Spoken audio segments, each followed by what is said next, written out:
Friends, let's focus our attention on the semiconductor battlefield in Q3 2025. If the past decade looked like a Three Kingdoms free-for-all, then this week, with the release of the latest TrendForce data, we can say this with full responsibility.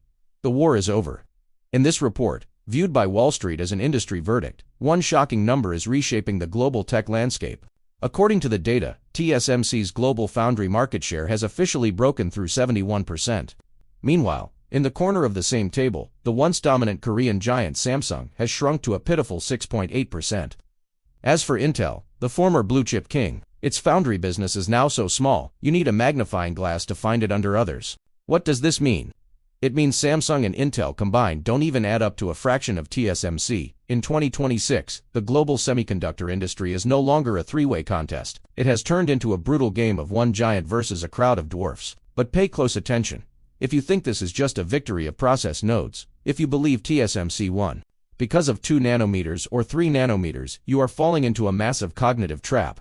Over the past year, media headlines and analyst reports have been screaming about 2 nanometers GAA mass production, as if smaller transistors automatically grant the throne of the AI era.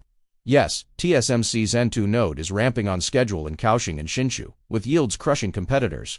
But this is not the real reason Jensen Huang dares not change suppliers.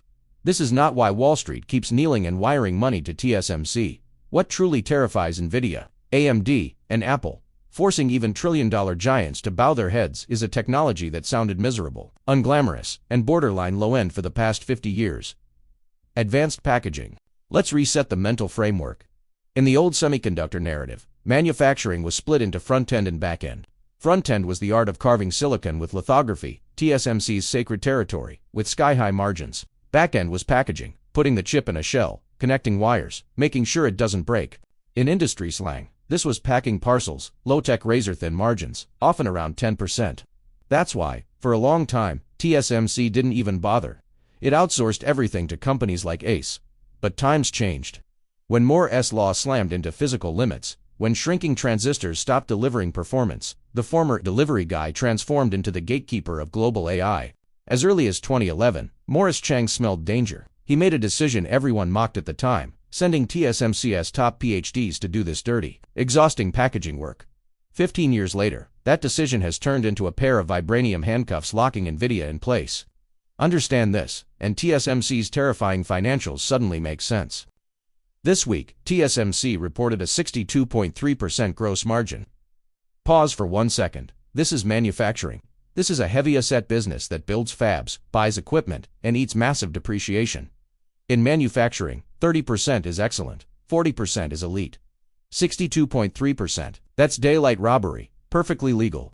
Why does Wall Street accept this? Why do Apple and NVIDIA swallow year after year price hikes without even daring to complain? Because they see the brutal truth. In the AI era, computing power is oil, and TSMC is not just the only drilling platform, it's the only refinery. Whether you're an AI godfather or a cash-loaded tech giant, if you want to mine this computing gold rush, you must pass through In this ecosystem, TSMC is no longer a foundry, it's a technological sovereign state. When C.C. Wei raised capex to $52.56 billion, it wasn't an investment plan. It was a public declaration. I've raised the entry barrier into the clouds, but some of you may still ask, why doesn't NVIDIA, the most valuable company on earth, even dare to try switching suppliers? The answer isn't money. It's a soft-sounding, deadly term. CoWoS. This sweet trap has already locked the customer inside. Moore's law didn't slow down, it hit a wall. For decades, the game was simple. Make transistors smaller. But by 2026, physics didn't just flash a warning, it pulled the plug. Below 5 nanometers, leakage kills performance. Even worse, EUV exposure area is capped at 858 square millimeters. AI needs bigger chips. Lithography can't make them. NVIDIA's GB100 is already 826 square millimeters, right at the ceiling. So what did TSMC do? If the room can't get bigger, knock down the walls. That's CoWoS, it's not packaging. It's organ transplant surgery for semiconductors. GPU cores, CPU cores, and HBM assembled like Lego bricks onto a silicon Blackwell isn't a chip. It's a silicon system squeezed into a tiny space, and this is where the trap begins. This assembly requires atomic-level connectivity across thousands of contacts. With CoWoS, TSMC replaced full silicon interposers with organic substrates, embedding silicon bridges only at high-traffic data junctions. Like building flyovers, only at intersections. Costs drop, area limits break, up to 12 HBM3E stacks fit inside. Perfect. No, thermal expansion mismatch turns this into an engineering nightmare. Different materials expand differently under 1000 watts of power, warping, cracking, broken connections. This is why Blackwell shipments were delayed in late 2024.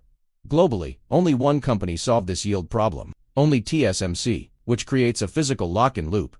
NVIDIA's chip design is written from line 1, around TSMC's CoWoS physics. Switch to Samsung, yield disaster.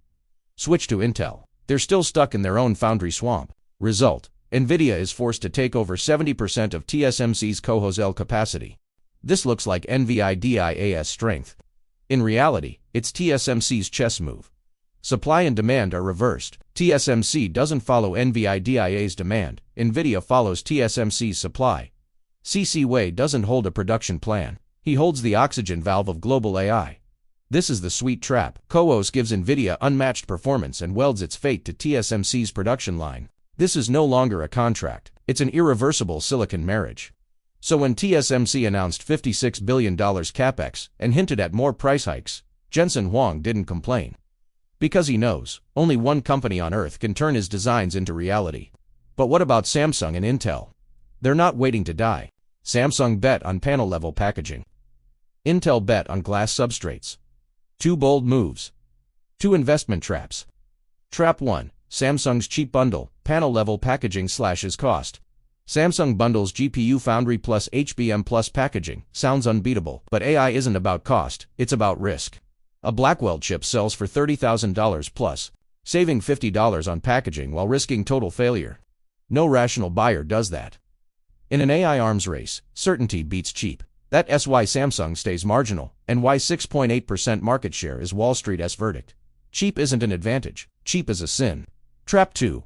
Intel's futures mismatch. Glass substrates are real for 2030, but AI demand is now. Intel is selling tech futures while burning cash today. That's capital misallocation. By the time Intel gets there, TSMC will have already solved today's problems with cheaper mature tech. You think you're overtaking in a corner. Your rival fills the corner. So how does TSMC pull off 62.3% margins in manufacturing? There's only one explanation. Monopoly. A legal toll booth. Starting 2026, advanced node prices rise for 4 straight years. 2 nanometers, wafers break $30,000 each, up 50% from 3 nanometers. That's ransom. In any normal market, customers walk. Here, they sign, hands steady, hearts bleeding. And the real kill shot.